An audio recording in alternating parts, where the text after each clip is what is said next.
I like to watch, to close my eyes in the act of voyeurism. The photographer is a voyeur. I am a voyeur. He who watches becomes a voyeur, who looks at what he doesn't want to see. I like to watch. I'm afraid to watch. 10 years later, it's still there. The photographer's wanderings along the asylum corridors, searching, forward, backward, never satisfied. Victim or aggressor, it's toward himself perhaps that the violence is greatest. Look at the photographer, see the demystification of the hero, who above all takes from others. Luck plus labor equals, there is nothing. There are only photographs. To clear his conscience, the photographer calls himself an artist, a human being.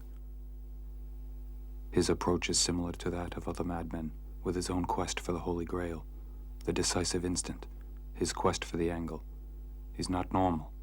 Anguished clown. The psychiatrist urges the photographer to watch. He will be the witness, a police report, of things we refuse to believe. We must denounce those who are unfortunate, everyone except the psychiatrist, and then again, he also likes to wander along the corridors of the 19th century. One does not come out untouched. One comes out liberated, having seen the outcome, yet knowing that tomorrow on the street the difference isn't very great.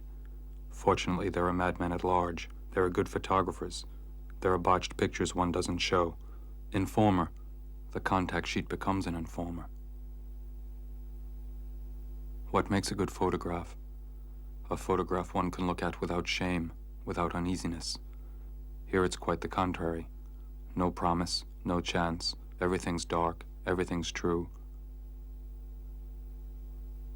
The photographer is ready to do anything to obtain his photograph.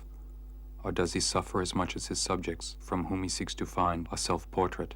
On pain, I liked watching, he says later. I stopped the day I sensed how to take good photographs. I never went back. Today I'm no longer afraid. I've left for other institutions, other asylums, closer still to my home, far from the Italian asylums, walls, pain of imprisoned man, pain of deformed man.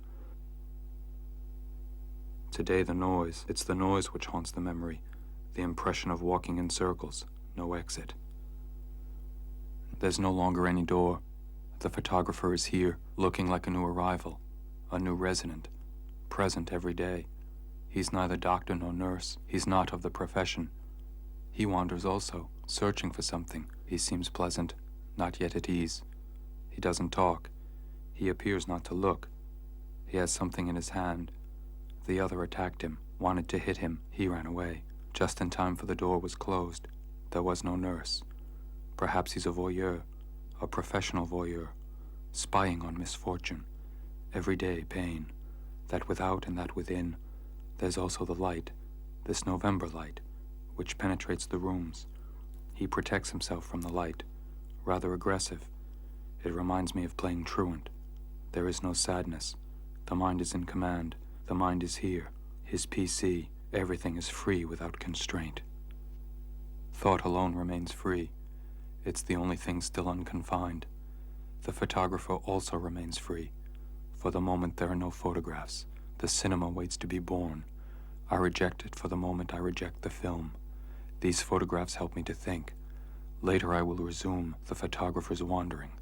First I must seek out the darkness, seek out the reason for making such images. Why? There is no answer. Man does not want to look at man's pain unless it's his own. He no longer wants to see anything. He no longer sees men. To avoid looking at their pain, to have less fear, to not understand, try to respect, betray. The two perhaps. There is the joy of this beautiful day, of asking for 100 lira, of smiling, of feeling happy, delivered, of talking to them. You have an accent. Where are you from? I know you. I saw you yesterday in the garden. You seem to be nice. I saw you taking photographs. I don't like photographers. Go to the devil with your camera. You must leave. No attack, no answer. I was already accustomed, as a reporter, to say nothing, to submit to everything. Which one was the victim?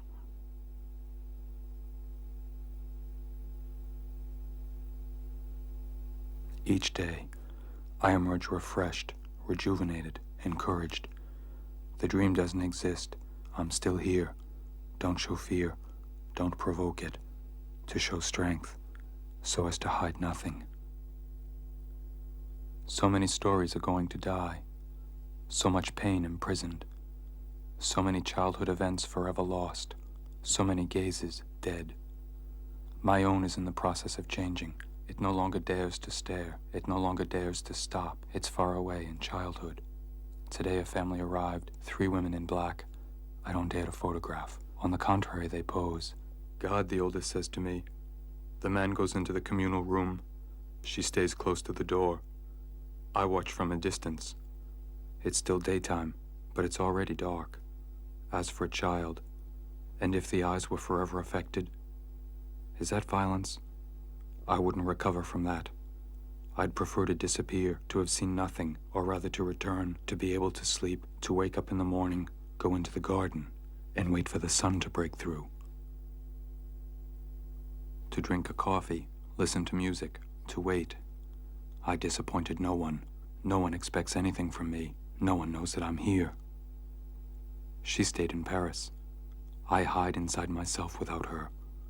I'll come back to take other photographs. Today I'm only passing by, not cheerful enough this afternoon to go walking with my friends.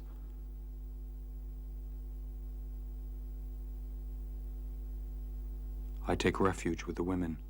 My anger calms down. There's no noise. It's another pain, more secret, asylum or refuge. Everything's mixed up. She laughs. She's making fun of me. Everyone laughs. Now there are cries. No one pays any attention. The children have left. The television doesn't work. They approach me, they're less fearful. They follow me closely. They speak loudly. They're going to touch me. Now one withdraws. I walk without watching. I take no photographs. I'm less afraid. I'm still afraid. Some music saves me. The doors are closed. Someone's imprisoned. A sister arrives. They talk to me now. I don't understand anything. It's Venetian. They limp.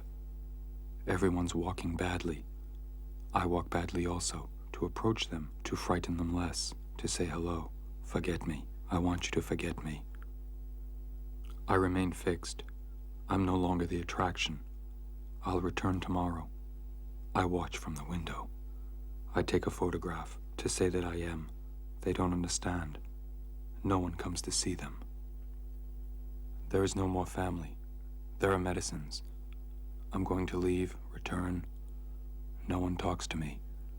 I start feeling happy like a child. The adults are far away. Perhaps that's joy. Why not? But the photographer sees nothing. He passes, returns. The madman is tranquille. He is king. He sleeps. He eats. Isolated from life, he recaptures life. The photographer passes by, developed images. He will be perplexed for a long time. He must choose. That's it, the photograph. No one must know. Everyone sees what he wants. Say nothing. The asylum belongs to everyone. To me, to you. What's left? Images of the photographer's anguish. Not even that. See again his deviance. Perhaps today there will be the joy of seeing pain again, of being freed. Not too much. Otherwise there'll be no more images. No more life. Now all is faded. All is confused. No more details. Kodak or Ilford. Mind images, subjective images, objective images, intervening, participating, work quickly. I press to justify my presence. I'm slow. There's nothing here. Everything is spectacular. Everything is daily life. Everything is put on stage. There's nothing to see. No scoop, no princess. I'm disconcerted. I no longer know what to photograph. The bed is empty. I think of Paris. There's no itinerary for taking a good photograph.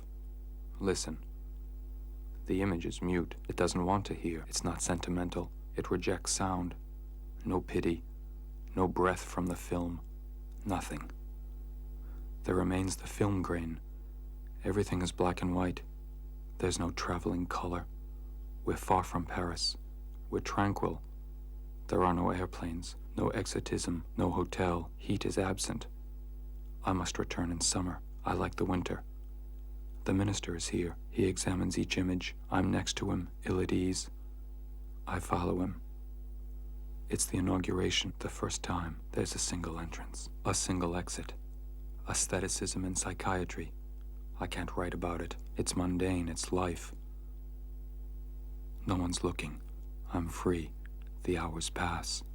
The neon lights are illuminated, even during the day. I belong to the family. Yesterday, a dangerous woman followed me. Today, I'll stay here. They aren't paying any attention to me. There is sex, cold. No one wants to pay attention. It's all part of asylum conduct. The despair of cohabitation, of deviance of what is normal for men. Memory will keep the rendezvous. Pursue you, pursue us. Everything is leprous, humid. They watch me, they also. Perhaps they've never seen this kind of madman, a new resident with this disease, attracted and haunted by shame. The men in white are rare. In the morning, a few. By afternoon, no one. Only the photographer who missed his vaporetto because the city is still there. To watch. Take a photograph for me, just one, please. I no longer have a family. I'll return in summer. I'll return in winter. The television is playing without sound. Pain to be framed. Pain, that is the frame. Light, that's joy.